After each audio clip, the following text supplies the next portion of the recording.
Coucou à tout le monde, coucou mes fleurs bleues, mes fleurs roses, ici la daronne de la santé 2.0, toujours et heureuse de vous avoir dans une vidéo.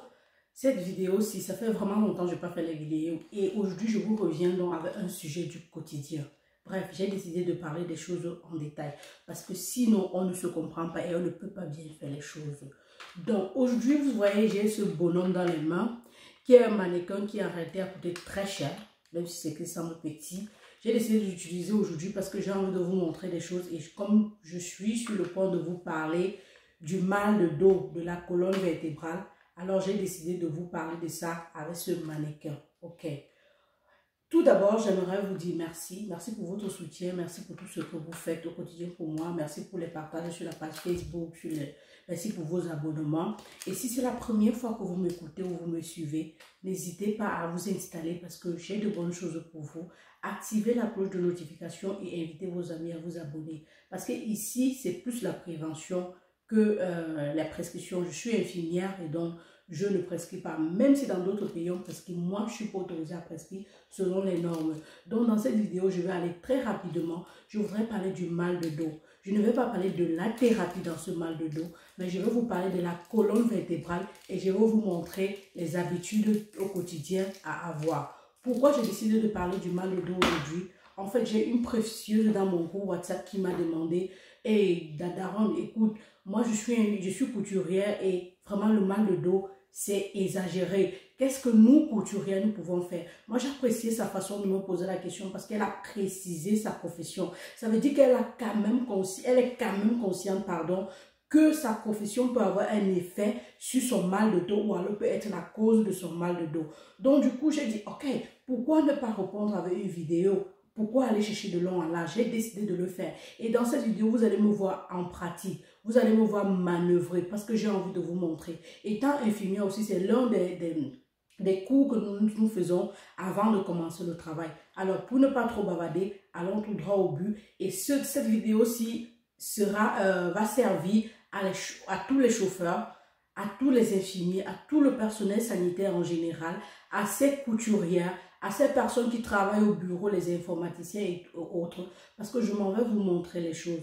Si je veux parler de mal de dos, j'aimerais bien parler de la colonne vertébrale, mais brièvement, parce que je vais revenir sur les différents mal de dos. D'autant plus que j'en ai déjà parlé par écrit, mais vous aimez bien les choses détaillées. Donc, on a la colonne vertébrale qui est faite de cette façon-ci. Regardez bien.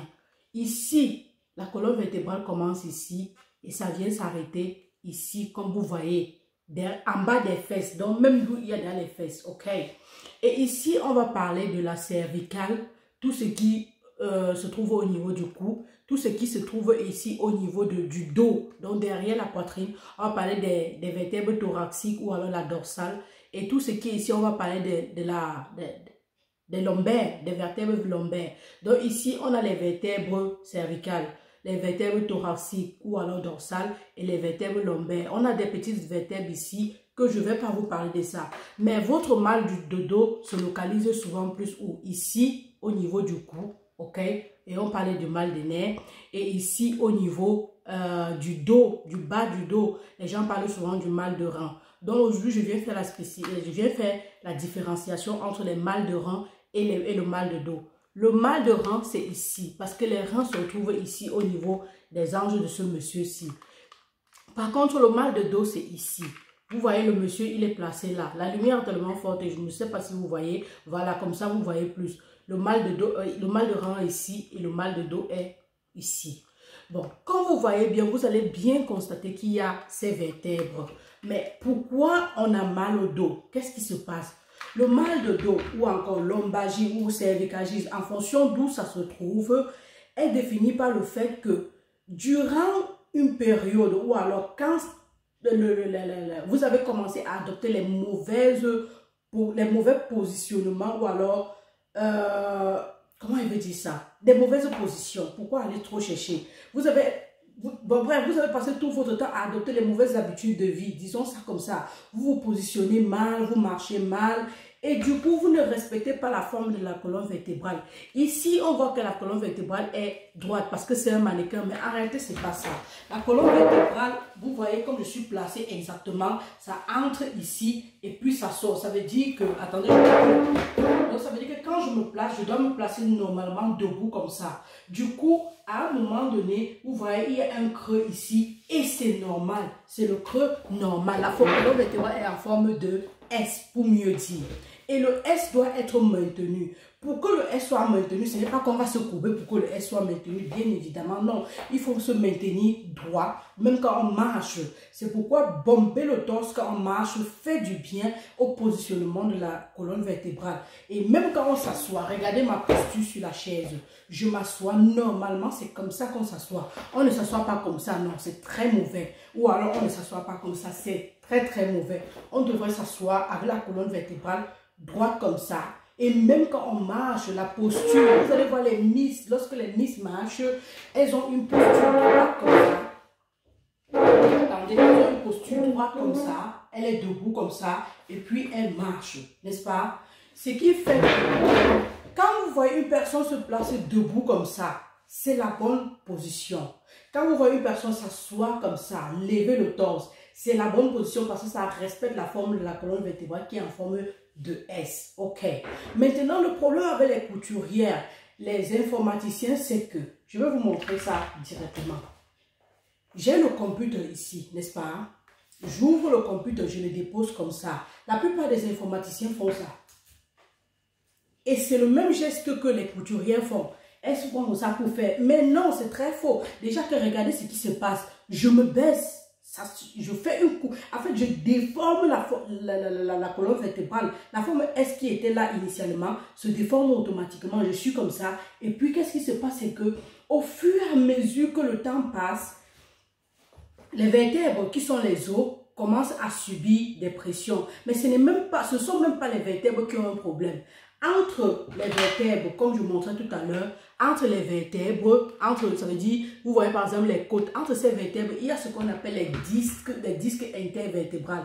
Ce sont ces disques-là que une vertèbre se pose sur l'autre, mais est séparée par ce disque-là qui est supposé les protéger de se frotter. Donc, quand vous vous accroupillez comme ça, là, le disque, lui, qui est supposé être debout, il va avoir tendance à se déplacer. Et après, lorsqu'il va sortir, on va parler d'hernie discale. Ça veut dire qu'au dos, vous allez entendre que vous avez l'hernie discale. Dans d'autres cas, on va parler de la discopathie. Ça veut dire que vous avez tellement plié que le disque intervertébral a commencé à se gratter.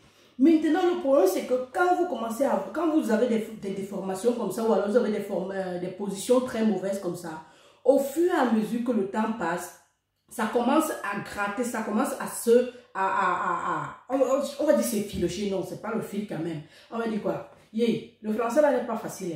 Bon, on va dire que vous donnez cette mauvaise forme à la colonne vertébrale. Ce qui fait que la colonne vertébrale est parcourue de nerfs.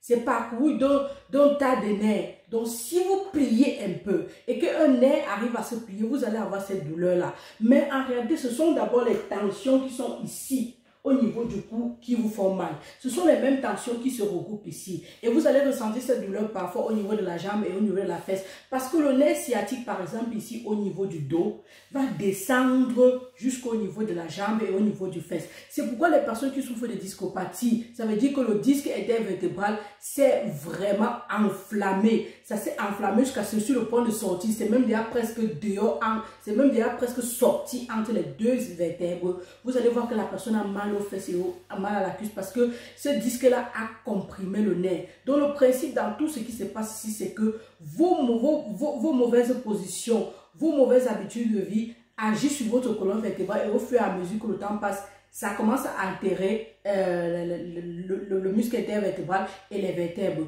La particularité encore, c'est que chez les jeunes, on dit que ok, ça peut passer. Mais plus vous avancez en âge, plus le risque est grand parce que l'arthrose, qui est la déminéralisation, l'arthrose ou l'ostéoporose, mettons dans le cadre général, l'ostéoporose, qui est la déminéralisation des os, ne va pas vous aider en tout. Donc, un informaticien qui veut travailler sur son PC, va s'asseoir comme ça normalement, taper, il est à l'aise. De la même façon qu'une couturière qui dit que, ok, elle va dire que, oh, donc, c'est pas possible de le faire. Qu'est-ce que tu fais? Tu ajustes ta chaise vers toi comme ça. Tu essaies de travailler comme ça, debout, de cette façon. Ok? Si c'est que tu n'as pas la possibilité parce que tu as les vieilles machines de l'époque, alors tu ajustes ton siège par derrière. Tu peux mettre les coussins. De telle sorte que ça te propulse vers l'avant, mais que tu aies une position droite comme ça. Maintenant, on va parler des femmes enceintes qui commencent à avoir le dos. Le ventre, le fait que le ventre pousse en avant, ça tire. Donc, elles ont tendance à faire ça. Oh non, elles devraient retrouver la forme. Elles devraient retrouver leur forme, se mettre dans la posture droite. Parce que plus le ventre tire en arrière, ça vous fait mal au dos. Le problème, c'est que cette habitude de tirer son corps en avant, sa colonne vertébrale en avant avec le ventre, reste une habitude au point où quand elle finit d'accoucher, ce qui se passe, c'est que elle commence à avoir ce mal, elle commence à avoir cette habitude, en fait, l'habitude des 9 mois, des 40 semaines reste et elle ne se contrôle pas, elle a mal. Et parfois pour allaiter, au lieu d'arrêter le bébé comme ça, parce que c'est comme ça qu'il faut arrêter le bébé, pas comme ça, non. Quand vous faites ça, vous aurez mal ici et après vous aurez mal ici. Et c'est pourquoi aujourd'hui on vend les coussins pour soutenir. Vous mettez le coussin ici, vous soulevez votre bébé comme ça. Et quand vous voyez que ça ne va pas, vous adossez sur la chaise avant d'allaiter votre bébé. C'est important de le faire. Voilà les habitudes qu'il faut vraiment respecter. Parce que si vous ne respectez pas, parce que vous attendez à ce que quand la maladie va s'installer, on va vous donner la thérapie. Quand la maladie s'installe, on ne vous donne pas la thérapie parce que tout ce qu'on va vous donner, ce seront seulement les calmements qu'on appelle en réalité la thérapie palliative. Ça va seulement diminuer la douleur. Mais pendant que ça diminue la douleur et vous ne rectifiez pas les habitudes de vie, le temps ne fait que passer, ça ne fait que s'aggraver. Et après, vous allez vous retrouver soit il faut faire une opération, que opérer la colonne vertébrale n'est pas facile parce que ça peut conduire à la mort, ou alors vous serez obligé de porter des ceintures lombaires. Vous ne pouvez pas porter une jolie robe comme la mienne par exemple, non, parce que vous serez obligé de porter les ceintures lombaires. Une autre chose que je voulais montrer et que nous les infirmiers, on doit absolument respecter, c'est soulever un poids à terre. On a tendance à faire ça. Quand il y a un truc à terre comme ça qu'on veut porter, on fait ça. C'est très erroné. C'est même l'une des causes de tous ces mots-là. Tu t'abaisses simplement comme ça élégamment. Tu soulèves ce que tu veux soulever. Tu te lèves. Mais si c'est comme ça et tu fais ça chaque fois. Tu fais la position chaque fois. Tu fais ça chaque fois. Ce qui se passe, c'est que tu vas rencontrer ces problèmes-là. Or, si tu t'abaisses gentiment comme ça et que tu fais ton truc, tu soulèves ta chaise ou alors ton sac ou alors ton carton. Supposons que ça c'est le carton, tu vas en bas, tu cherches le bas du carton. Pas que tu soulèves à moitié, parce que tu soulèves, ça peut te casser le dos. Tu cherches, tu soulèves et tu déposes. Je vais vous montrer quelque chose maintenant. Je tourne ça pour vous montrer quelque chose maintenant, ok? Je vais vous montrer quelque chose. En ce qui concerne le fait de faire le lit, n'est-ce pas? Quand une personne veut faire le lit, supposez que le canapé là, c'est un lit. Je m'en vais maintenant vous montrer ça, s'il vous plaît. Supposez que voici le canapé, c'est un lit. Vous devez dresser ce lit-ci. Normalement, les femmes font ça. Mais c'est faux parce que c'est tellement erroné parce que le fait de te baisser comme ça, tu es en train de te faire du mal. Non. Ce que tu dois faire par contre, c'est quoi? C'est simplement, soit si le lit est... Si on peut soulever le lit à l'hôpital, on peut le faire. Mais à la maison, vu que tu ne peux pas le faire. Si ton lit est très bas, tu t'agenouilles. Tu peux même t'agenouiller et tu dresses ton lit. Et puis quand tu t'agenouilles, regardez ma posture. Quand tu t'agenouilles, ton dos est comme ça. Tu dresses ton lit, tu te relèves.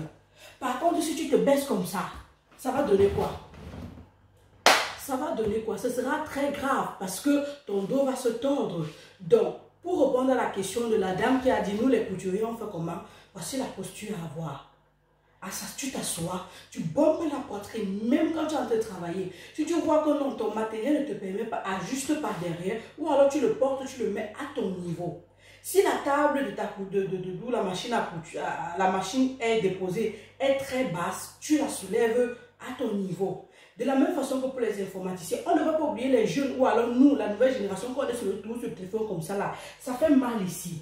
Pourquoi? Parce qu'avec le temps, vous êtes en train de donner une déformation à la colonne vertébrale, au fur et à mesure, ça comprime les nerfs.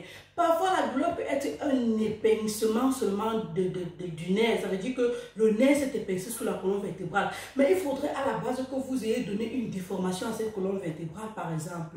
Et il y a les douleurs vraiment typiques. Il y a les douleurs que quand c'est aigu, vous pouvez gérer. Comme maintenant, les gens se plaignent. Avant que tu aies 40 ans, je sais que c'est aigu. Parce que quoi? Tu as eu les mauvaises positions, les mauvaises positions ou alors le mauvais positionnement. Donc, tu te rajustes simplement et tu arranges les choses. Voilà ce que je venais vous apporter dans cette vidéo qui est devenue longue alors que ce n'était pas l'intention. Mais je vais faire une vidéo complémentaire pour expliquer théoriquement, parce que ce que je faisais là, c'était la pratique. Il fallait que je mette ça en pratique. Et vous avez constaté que je me suis habillée en conséquence. Dès la 5, on voit la forme de mon corps. Si je mettais un cabas, on n'allait pas bien voir toutes les positions que je montrais. Donc, j'espère que ça va vous aider. Et j'espère qu'à partir d'aujourd'hui, vous allez corriger beaucoup d'erreurs. Même nous qui avons le téléphone, au lieu d'arrêter le téléphone, on est toujours comme ça là. Il y a même des personnes qui ont déformé leur colonne vertébrale avec la démarche. Donc, je marche, je crâne, je fais le dos, gros dos. Ce sont toutes ces choses-là qui causent le mal de dos. Le problème, ce n'est pas trop le mal de dos, mais c'était les conséquences au fur et à mesure. Mais tout ce que vous allez me demander, qu'on peut soigner ça, comment? Soigner n'est pas la parole ici, mais c'est prévenir, comme je le dis toujours. Ici, c'était Madame Kefa, et qui est la daronne de la santé 2.0, qui est là pour vous informer, pour vous éduquer, pour prévenir et pour vous accompagner dans tout ce que vous voulez faire. Bien à vous et à toujours. On se verra dans une autre vidéo avec un nouvel argument ou alors la continuité de cette vidéo. Mais restez très scotché, partagez la vidéo et surtout invitez vos amis à s'abonner. Ici, Madame Kefa, bisous à vous mes fleurs.